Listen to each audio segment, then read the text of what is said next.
33 is another tricky one. Now remember, I've said I think in most of these that the first step is to make sure you have an indeterminate form. Well, this one doesn't. If you think about what cosine does, it doesn't go to infinity or 0 as x goes to infinity. So we really don't have an indeterminate form because the limit just doesn't really exist as you look on top, and on the bottom it goes to infinity. But for L'Hopital to apply, we have to be either 0 over 0 or infinity over infinity. So L'Hopital does not apply. So if you tried to use L'Hopital here, it didn't work out. Okay, but we can reason through this one, even without a calculator. Think about what cosine does.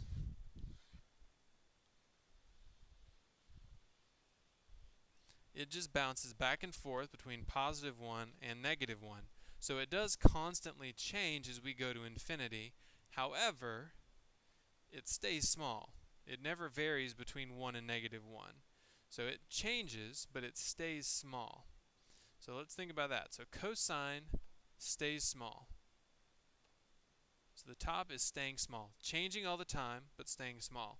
Whereas consider what the bottom is doing. As x goes to infinity, obviously x goes to infinity. So our bottom is getting huge while the top is staying small.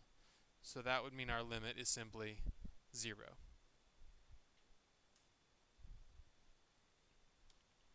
Last one, the limit as x approaches infinity. Natural log of x does go to infinity, so that works, and x squared goes to infinity. We do have an indeterminate form here, infinity over infinity. So let's take the derivative. Derivative of the top is 1 over x. Derivative of the bottom is 2x.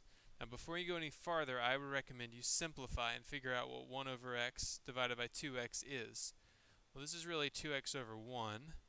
So whenever you divide fractions, you multiply by the reciprocal, and you get 1 over 2x squared. So now hopefully it's very easy to see the limit. The top is just 1. The bottom is going to be going to infinity, which means the limit will be 0.